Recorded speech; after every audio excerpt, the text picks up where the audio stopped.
Assalamualaikum warahmatullahi wabarakatuh. Apa kabar soleha semuanya? Alhamdulillah, kita kembali lagi dalam proses belajar mengajar. Kali ini kita akan belajar dalam mata pelajaran PPKN ya. Untuk hari ini kita akan membahas tentang makna alinea UUD 1945 ya. Makna alinea pembukaan UUD tahun 1945. Ya, jadi itu pembahasan kita hari ini. Ya, tidak memperpanjangkan mukadimah, mari kita mulai pembelajaran kita hari ini dengan membacakan basmalah. Bismillahirrahmanirrahim. Ya. Dalam alinea dalam pembukaan UUD 1945 tahun 1945 ini ada beberapa alinea ya, yang ada 4 alinea dalam pembukaan UUD 1945. Ya, untuk yang pertama kita lihat alinea yang pertama ya. Jadi setelah pembukaan baru alinea pertama ya. Undang-Undang Dasar tahun 1945 pembukaan. Kemudian bahwa sesungguhnya kemerdekaan itu ialah hak segala bangsa, dan oleh sebab itu maka penjajahan di atas dunia harus dihapuskan ya, karena tidak sesuai dengan peri kemanusiaan dan peri keadilan. Jadi makna dari alinea yang pertama ini mengatakan bahwa kemerdekaan itu adalah hak segala bangsa ya, dan oleh sebab itu maka bangsa Indonesia penjajahan di atas dunia harus dihapuskan ya. Jadi ini adalah alinea yang pertama pada Undang-Undang Dasar tahun 1945. Jadi dalam alinea yang pertama ini dia mengatakan bahwa sesungguhnya kemerdekaan itu ialah hak segala bangsa. Jadi dia mengatakan ada hak kodrat manusia, hak kodrat dari bangsa untuk merdeka. Nah, jadi pada kalimat sesungguhnya kemerdekaan itu ialah hak segala bangsa, itu mengatakan bahwa hak kodrat merupakan hak yang diberikan oleh Tuhan yang Maha Esa ya, diberikan oleh Tuhan yang Maha Esa yang melekat pada manusia ya dan bangsa. Jadi alinea pertama terdapat pengakuan ya mengenai hak kodrat untuk merdeka yang terlihat pada kalimat bahwa sesungguhnya kemerdekaan ialah hak segala bangsa ya. Jadi segala bentuk praktek penjajahan di muka bumi ini akan selalu ditentang oleh bangsa Indonesia. Seperti pada saat ini Palestina misalnya ya, kita membantu Palestina ya, karena di dalam Undang-Undang Dasar, pembukaan Undang-Undang Dasar kita sudah melekat ya bahwa tugas kita menghilangkan segala bentuk penjajahan ya dilakukan oleh bangsa kepada bangsa yang lain ya. Itu walaupun bukan bangsa Indonesia itu sendiri yang dijajah, akan tetapi di dunia juga seperti itu ya. Jadi kita memiliki tanggung jawab ya tentang itu. Jadi tugas yang mulia bagi bangsa Indonesia itu selalu berjuang melawan setiap bentuk penjajahan ya, dan mendukung kemerdekaan setiap bangsa yang terjajah. Jadi bukan hanya Indonesia. Itu alinea yang pertama. Oke, kita masuk kepada alinea yang kedua. Jadi alinea kedua ini berbunyi, dan perjuangan pergerakan kemerdekaan Indonesia telah sampailah kepada saat yang berbahagia dengan selamat sentosa mengantarkan rakyat Indonesia ke depan pintu gerbang kemerdekaan Indonesia, kemerdekaan negara Indonesia yang merdeka, bersatu, berdaulat, adil dan makmur. Jadi alinea yang kedua ini menjabarkan penilaian para pendiri bangsa ya, penilaian para pendiri bangsa, yaitu perjuangan yang pertama itu ada perjuangan pergerakan kemerdekaan Indonesia telah sampai pada tingkat yang menentukan ya. Dan perjuangan pergerakan kemerdekaan Indonesia telah sampailah kepada saat yang berbahagia ya, dengan selamat sentosa mengantarkan rakyat Indonesia ke depan pintu gerbang kemerdekaan Indonesia. Ya, itu. Momentum yang kedua, momentum yang telah dicapai tersebut harus dimanfaatkan untuk menyatakan kemerdekaan Indonesia. Apa momentumnya? Itu puncak dari perjuangan bangsa Indonesia ya. Makanya pada saat itu ada perdebatan ya antara golongan tua dan golongan muda mengenai kapan diselenggarakan proklamasi. Jadi itu ada momentum ketika Jepang dikalahkan oleh sekutu ya. Jepang dibom Hiroshima dan Nagasaki ya. Jepang dibom oleh Amerika Serikat di kota Hiroshima dan Nagasaki. Ya. Kemudian yang ketiga atau yang C, kemerdekaan bukanlah tujuan akhir bangsa Indonesia. Ya. Akan tetapi kemerdekaan masih harus diisi dengan mewujudkan suatu negara yang bersatu, berdaulat, adil dan makmur. Nah, jadi setelah kemerdekaan ada tugas baru yang akan dilaksanakan oleh pemerintah yang memerintah pada saat itu, yaitu adalah mewujudkan suatu negara yang bersatu ya, berdaulat, adil dan makmur. Jadi jika bangsa Indonesia ini dipandang sebagai sebuah negara yang merdeka ya, berarti Indonesia ini adalah negara yang bebas dari kekuasaan bangsa lain dan dapat menentukan nasibnya sendiri. Nah, jadi itu jika Indonesia itu merdeka, kita bebas ya, menentukan arah dan tujuan bangsa ini sendiri ya, dan bebas menentukan nasibnya ya. Kemudian jika Indonesia ini dipandang sebagai negara yang bersatu, berarti dalam tiap warga negara muncul kebulatan tekad untuk mewujudkan cita-cita bersama ya, bukan cita-cita golongan, cita-cita pribadi. Kemudian jika Indonesia dipandang sebagai negara yang berdaulat, berarti ada kebebasan untuk menentukan tujuan dan nasibnya sendiri. Ya, dengan kekuatan dan kekuasaannya sendiri sederajat dengan bangsa-bangsa yang lain. Ya, kalau kita merdeka maka kita sama dengan bangsa-bangsa yang merdeka lainnya. Oke, kita lanjut. Yaitu alinea yang ketiga. Isinya adalah atas berkat rahmat Allah yang Maha Kuasa dan dengan didorongkan oleh keinginan luhur supaya berkehidupan kebangsaan yang bebas, maka rakyat Indonesia menyatakan dengan ini kemerdekaannya. Ya, jadi pada alinea yang ketiga ini proklamasi kemerdekaan Indonesia dinyatakan lagi ya. Ya. Di mana proklamasi kemerdekaan dinyatakan lagi, itu maka rakyat Indonesia menyatakan dengan ini kemerdekaannya ya.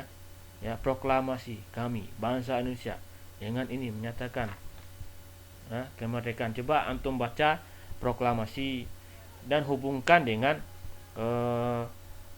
maka rakyat Indonesia menyatakan ya, maka rakyat Indonesia ya.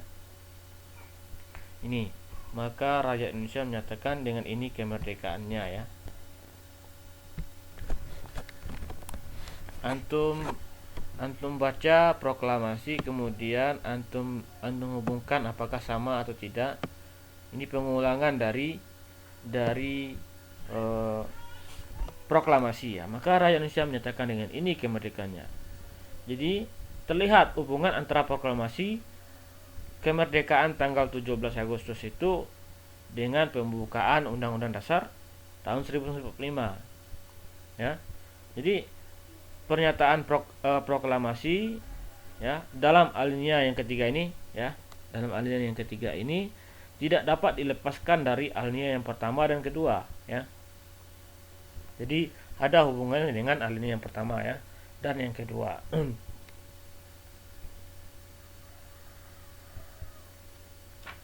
Oke.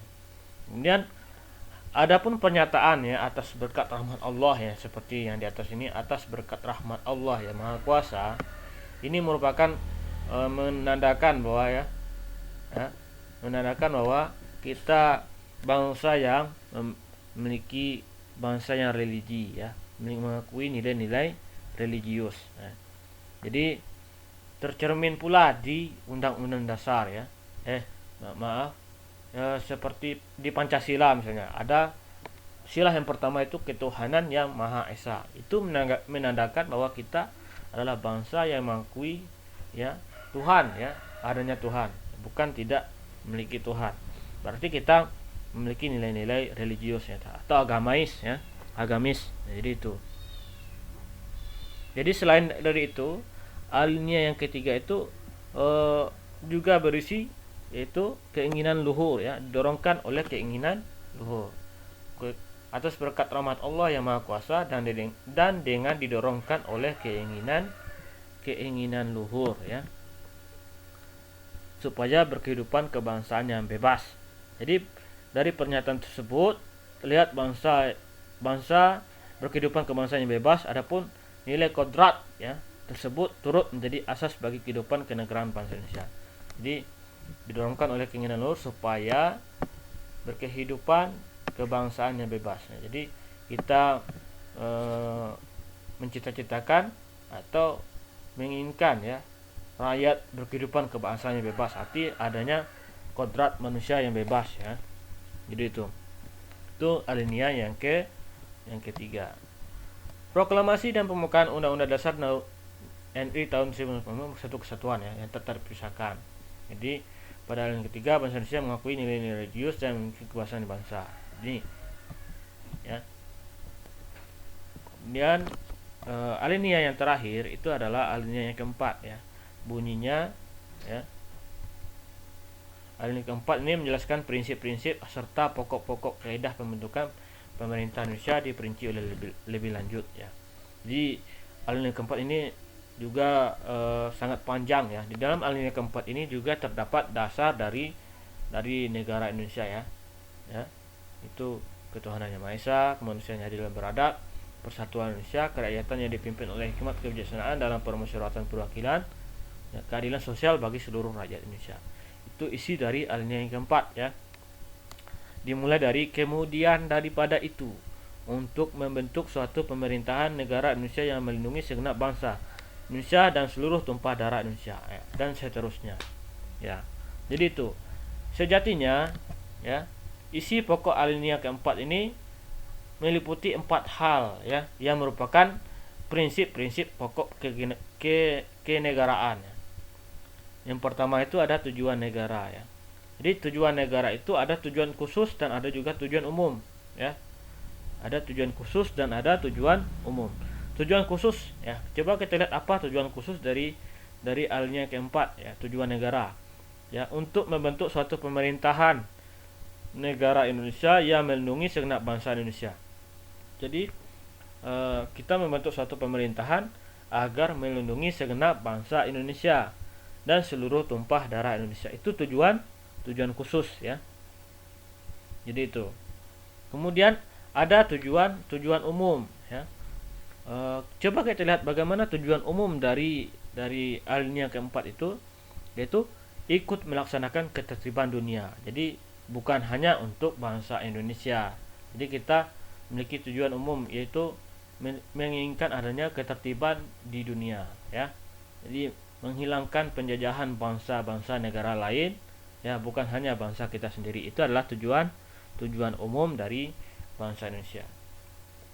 Kemudian prinsip-prinsip pokok kenegaraan yang ada di alinea keempat itu tujuan pembentukan Undang-Undang Dasar ya. Mana tujuan pembentukan Undang-Undang Dasar, yaitu maka disusunlah kemerdekaan kebangsaan Indonesia itu dalam suatu Undang-Undang Dasar Negara Indonesia. Jadi kalimat tersebut menunjukkan bahwa negara Indonesia berdasarkan hukum dan mengharuskan terdapatnya sebuah Undang-Undang Dasar ya. Jadi kalimat ya, maka disusunlah kemerdekaan kebangsaan Indonesia itu dalam suatu Undang-Undang Dasar Negara Indonesia. Jadi kalimat itu mengharuskan kita negara yang berdasarkan hukum ya, dan mengharuskan terdapat sebuah undang-undang, ada undang-undang dasarnya ya. Kemudian yang ketiga itu atau yang C, bentuk dan norma negara ya. Bagaimana kalimat yang mengatakan hal itu, yaitu yang terbentuk dalam suatu susunan negara Republik Indonesia yang berkedaulatan rakyat ya. Jadi ada bentuk dan norma negara ya. Jadi suatu susunan negara Republik Indonesia itu berkedaulatan rakyat. Berdaulat ya, artinya berdasarkan dari rakyat ya. Kalimat ini mengatakan bahwa negara Indonesia adalah republik ya, yang berkedaulatan rakyat sesuai dengan pasal 1 ayat 2 ya, kalau tidak salah pasal 1 ayat 2 mengatakan hal itu ya. Jadi itu Indonesia berbentuk Indonesia itu pasal 1 ayat 1 ya. Indonesia berbentuk negara kesatuan yang berbentuk republik ya. Coba antum lihat Undang-Undang Dasar pasal 1 ya, ayat 1 ya. Jadi itu. Kemudian yang keempat ada dasar negara. Dalam pembukaan Undang-Undang Dasar Negara tercantum dengan berdasarkan kepada ketuhanan yang Maha Esa ya, kemanusiaan yang adil dan beradab, persatuan Indonesia dan kerakyatan yang dipimpin oleh hikmat kebijaksanaan dalam permusyawaratan perwakilan ya, kemudian keadilan sosial bagi seluruh rakyat Indonesia. Jadi tercantum dasar negara kita Indonesia ya. Jadi itu isi dari pokok-pokok ya, alinea keempat ya, yang memiliki prinsip-prinsip pokok kenegaraan kita ya. Ada tujuan negara, tujuan pembentukan undang-undang dasar, bentuk dan norma negara, dan dasar negara. Semoga antum bisa memahaminya mengenai makna dari alinea Undang-Undang Dasar 1945 ya. Semoga antum memahaminya. Oke, kita akhiri pembelajaran kita hari ini dengan mengucapkan alhamdulillahirabbil alamin. Ustaz akhiri dengan assalamualaikum warahmatullahi wabarakatuh.